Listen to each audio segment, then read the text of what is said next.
Welcome everyone to a casted game of Age of Empires 4, and today spawning on the east side of the map, playing in red, we've got Vortix, playing as the Jeanne d'Arc faction, and his opponent on the southwest, playing in blue. We've got Louis MT, playing as the Byzantines. Welcome everyone to Gorge. That is the map for today. And it's a great map, because it's got a lot of aggression in it.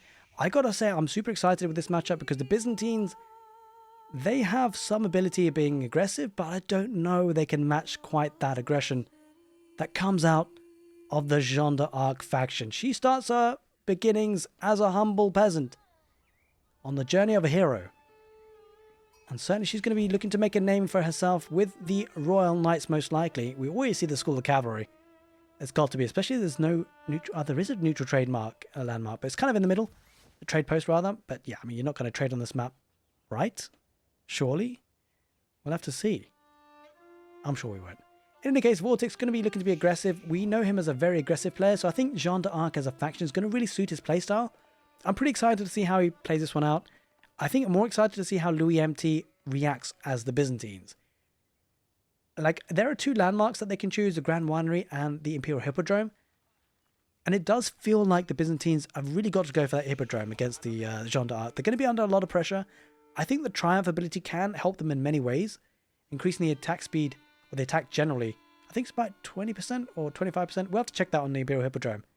Obviously, we're still learning the civilizations of the cavalry, so also it does help with the health regeneration. So with good micro, it could pay off for him. We have to see against Jeanne d'Arc what he decides to do. We have been seeing a little bit of an early wheelbarrow player before for Vortix, but it's not actually on wood, so he won't be able to afford that. Oh, maybe I'll take that back. No, he can't afford it just yet. No, he's going to need some villages on wood, but he might get it on the transition. It feels like that's the only reason to go for the mill there early. It does also give a bit of use of Jeanne d'Arc to get XP. Going to be building that landmark with one villager, and it is indeed going to be the Imperial Hippodrome with 4 villagers coming out for Louis MT and the Byzantines. I'm pretty excited to see how this one pans out because, as we said, it's going to give him access to horsemen, but another little bit of additional detail is that generally in this matchup, you probably want to go for the Eastern Mercenary contract, giving access to the Keshiks. Add in Keshiks with the horsemen, that could be a formidable force. And it's a force that Jeanne d'Arc will have to deal with.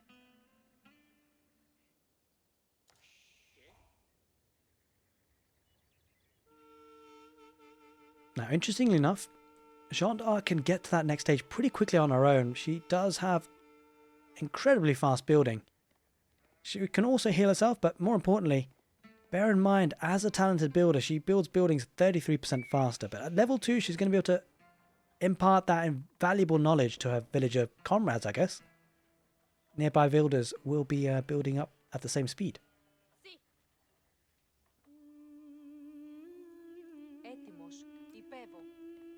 Louis MT bringing some sheep back at home, and might need to play a bit of a condensed economy against French Royal Knights, or I should say Jeanne d'Arc's Royal Knights.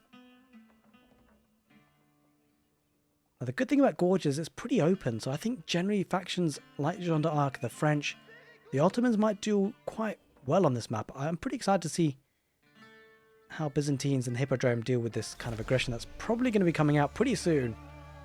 The Byzantines do get to that feudal age a bit quicker. Will he be queuing up some horsemen? That's exactly what he does. And the Triumph ability, there it is, in all its glory. It's actually 25%, that's actually quite a bit. Increases the movement speed by 10% as well, so we'll be able to dictate the terms of engagement. Now, it isn't an ability that's passive. You do have to activate it, only lasts for a couple of seconds. Although, actually, per point, it lasts 1.5 seconds. It does have 30 supply points. Heading out with the horseman already, and interesting enough, is there a knight queued up? There is one. Has 4 villagers on goal, so we're kind of expecting more knights to pop up pretty quickly. Getting double broadaxe as well. I do enjoy this build order. I gotta say, I've been working on a lot of build orders recently, and I gotta say, I'm enjoying this one with Louis MT. I might codify this one and pop it out for you, all if you enjoy playing Byzantines, because it's certainly one that I can get on board with. Horseman gonna be harassing that gold vein. The knight did come out, but where did it go? Went down the south. Okay, well, this is a bit tricky situation here for Vortix because he doesn't have any military at home. And he's being pushed off a gold, right? Which means no more knights for you unless you go out to another external gold, which you don't really want to do. Now, Jeanne d'Arc is going to be looking to get that boar. Does have a plus 14 on huntables. Oh, was it just plus 10 rather? Plus 10 on huntables. The knight going to dive in on the berry bushes. Does take out one villager though. Louis MT a bit slow to react there. Does lose a villager. Might lose a second. No, manages to keep that one alive. And Horseman going to chase on. But Louis MT harassing that gold vein as well. And this is quite nice for Louis MT in all things considered. Because, I mean, as a trade, you definitely want to keep the Jeanne d'Arc faction away from gold. That's exactly what he's doing. Heading in with a couple more horsemen. The trouble is for these French, or the Royal Knight I should say, is they don't have the movement speed to get away with it, the horsemen, although there is another Royal Knight coming in and uses that Triumph ability. You can see it just there, and this is a good engagement here for Louis MT. Gets the increased attack damage, 25%, but also these horsemen are healing up. He's going to chase it down. I think he splits off. He does, because he's going to kill that knight with just one horseman. That's a great pick off there. He does, and he's going to chase off the other knights as well. You can just see how strong this ability is, Triumph. Takes out the scout as well. Jeanne d'Arc does get involved though. Uses the Holy Wrath ability to dish out some damage. But these units are healing. Going to try and snipe out the Jeanne d'Arc. I think he probably should focus on the knights at this point. I'm not sure he'll get the kill on the Jeanne d'Arc unit. Heading eastward with that horseman just to see if he's out on deer camp at all. Again, struggling on gold here, Vortix. This is a great play by Byzantines. It's not often that you get the Jeanne d'Arc faction on the back foot. And all of a sudden, we've got a civilization that can do that.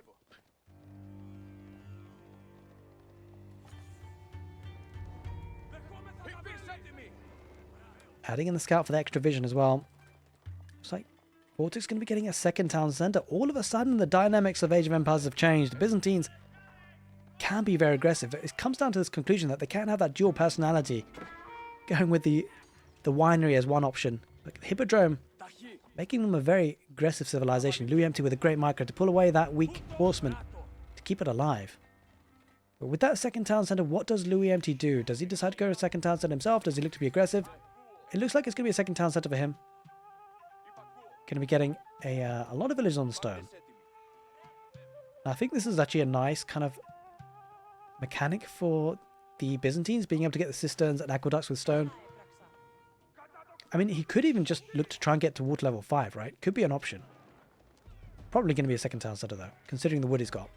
Jeanne d'Arc going to push that back and trying to get an outpost to act as a static defence, but that's going to be torched down pretty quickly. I mean, I might just get torched down before it's even built. Get a couple more villagers to try and get it up, but I think it goes down. Oh, will he keep it alive? Vortix trying to keep it alive, but I'm not... Oh, he does, he does. He's going to out-repair it. Jeanne d'Arc going to be just hacking away at the horsemen. But again, this is huge amounts of repairs, right? This is actually great for the Byzantines because it's keeping a lot of villagers idled, right? Does back away for now. Spearmen on hand to try and protect those villages on stone. Definitely going to need a couple of those. Going to be getting arrow slits as well just to protect. And well, all of a sudden, Vortix is kind of creeping ahead in terms of villager production. But that second town centre coming in for the Byzantines. Now bear in mind, Jeanne d'Arc, whilst it is a variant civilization of the French, they don't get that bonus of faster producing town centres like the French do. One thing that they can do though, later on in the game maybe, is consecrate buildings. And what I mean by that, you can see already on top of that school of cavalry, it means that these units will be 25% cost efficient, or reduction really, on food for those units. There's also an upgrade that can do that for wood and gold as well. We don't see that just yet. It looks like another knight might be going down to the horseman. Oh, she used the Divine Restoration. Great use of that ability there for Vortix. Now you can also consecrate town centres. So whilst you won't get the increased speed of production, you would get the reduced cost.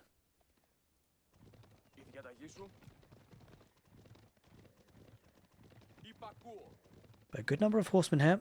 And kind of an interesting approach to get that second town centre. Extending the cistern. Might need to get a bit more stone though to build those aqueducts.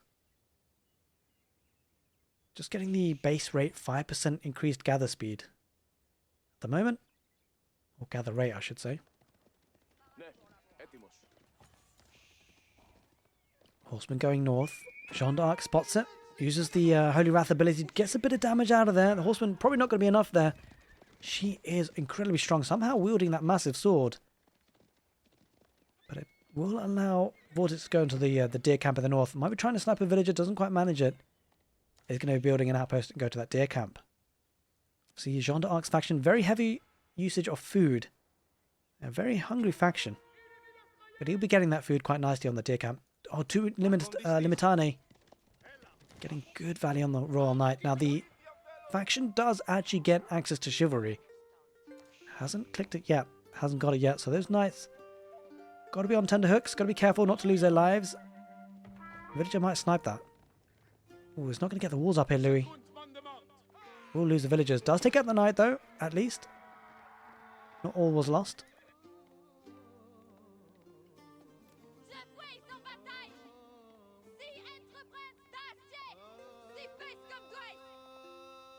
Now that second town centre will start to stabilise that economy, at least comparatively, but that's a lot of units heading across that map now for Vortix, right in the middle. The reason why I love Gorge is that you can wall up the middle, the sides if you want, but what about the middle? That's like the most direct approach, and it does allow the Byzantines though to play a bit of a macro approach. It does help him kind of keep a track on what's happening. It does help him defend against raids. So heavy wood investment as well. Divine Restoration coming out there for Jeanne d'Arc just to heal up a little bit.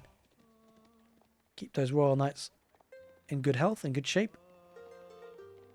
And water level's still at tier 1. He's going to work on that now, though.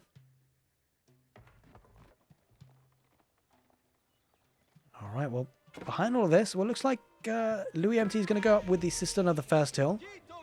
And I think that really scales quite nicely with the Imperial Hippodrome, right? When you factor in you've got Triumph, but this landmark is also going to be giving access to flasks, which can heal units, non-siege military units at least, and it increases the health regeneration 25 per second for 10 seconds. So the healing ability is actually really quite strong, especially when you factor in the Triumph with the cavalry. It can be a really nice, strong combination. Does have to garrison the villagers inside the outpost. He's going to spot the tech up though, and the knight might get some value, but he's going to be chased down. But the main important thing is that Vortix has the information, right? He knows this is happening. Oh, that's a lot of spearmen.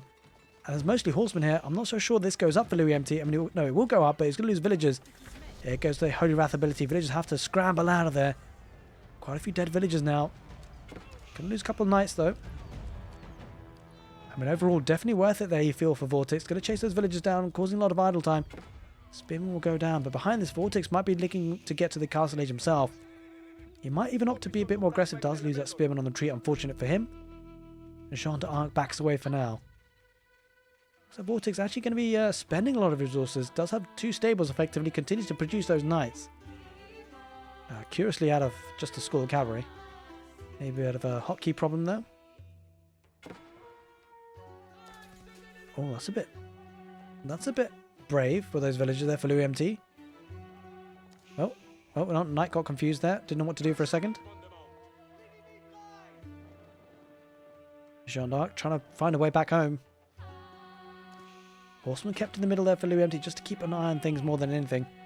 Trying to get the water levels up to water level 2. Took a while though, up to sort of 14 minutes. Quite a heavy stone investment, of course, to do all of this.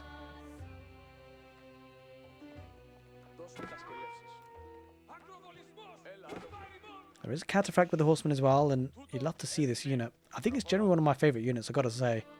Has a lot of utility, especially when you factor in they've got the flask and the Triumph ability. I think this is probably the best unit to use it on. Just because it's so tanky. Engages with the knights. There's a lot of spearmen though. I do wonder whether the Byzantines need to add in a couple of Varangian guards. He's got to find a counter to those spearmen, right? Gets a cataphract on the villagers. Villagers do garrison inside though. Pulls away a knight. Let's keep an eye on the cataphract. Keeping him alive. Going around the back. Just forcing Vortix to pull his army away. And it's buying a lot of time here for Louis. Can be upgrading his veteran contract.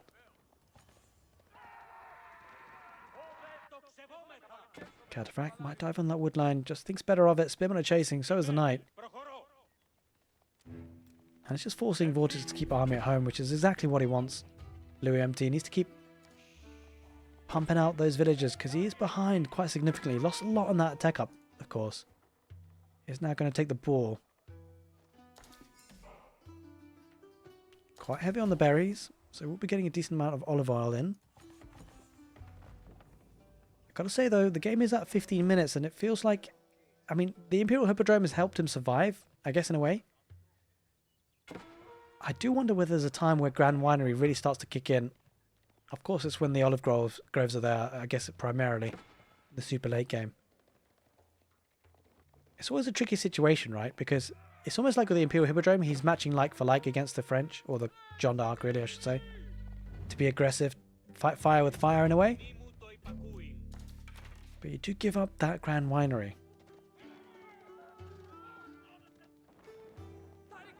Vortix thinking about playing the late game, and that's not a bad choice. I think that actually Jeanne d'Arc has a really nice power spike when she does tech up and is able to get those cannons on the field. If she decides that route of upgrade, that is. Good number of veteran longbowmen. The addition of the Western Mercenary contract is actually quite a nice one. Longbowman is probably what he needs. You can imagine a really nice army composition, right? Cavalry and longbowmen. That is a force to be reckoned with. Especially when you factor in the flask abilities as well as triumph. I think a little bit of nice layer to this discussion as well is that if you do mass longbowmen, your opponent might have this kind of inclination to get mangonels, and that might need you to get siege, right? Anti-siege in the form of springles, but the cataphract could potentially act as a good counter to springles in some ways, being able to use their trample ability just to charge through to the back lines and get through to those mangonels that might be there. But we shall see if that even becomes part of the equation. Can look to try and attack those villages in gold. Gotta be careful, there's a lot of spearmen there, a lot of army. Vortix definitely has the army to deal with that. Louis Empty thinks twice about aggressing there. Has to back off for now. Again, Cataphract constantly riding around. I don't know if that's the earlier Cataphract, he's just going round and round. But he is healing up, dragging 3 knights with him.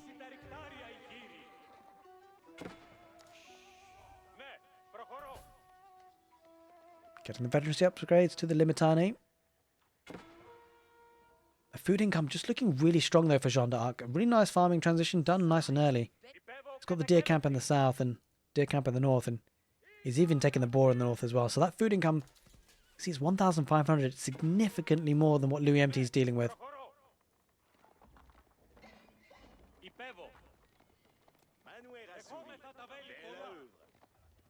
Alright, well, there we go. Cataphract does go down eventually.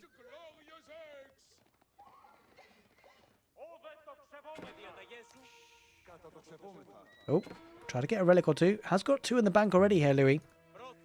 That's a nice addition. He's got 1 in his grasp. I love the addition of the cataphracts, by the way. They're so premium, but they can dish out damage. Take a look at this. 29 sword melee damage. Let's take a look at the knights, actually. Take a good comparison. 26 is kind of on par with the attack, but the HP is just on another level for these guys. Really population efficient. If we thought that the knights were population efficient in the late game, I think the cataphracts will have something to say about that.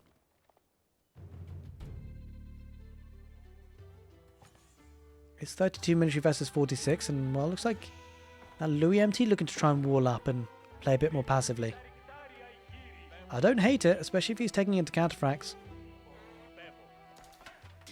Sending a couple of monks as well for the healing ability. And that one's heading south. Okay, with that number of spearmen, thinking better of it. I wouldn't mind seeing some mangonels actually coming out for the Byzantines. It could be an option to deal with those spearmen. Got to be careful though, those kind of numbers are looking a bit scary here for Vortix, especially with the Jeanne d'Arc involved.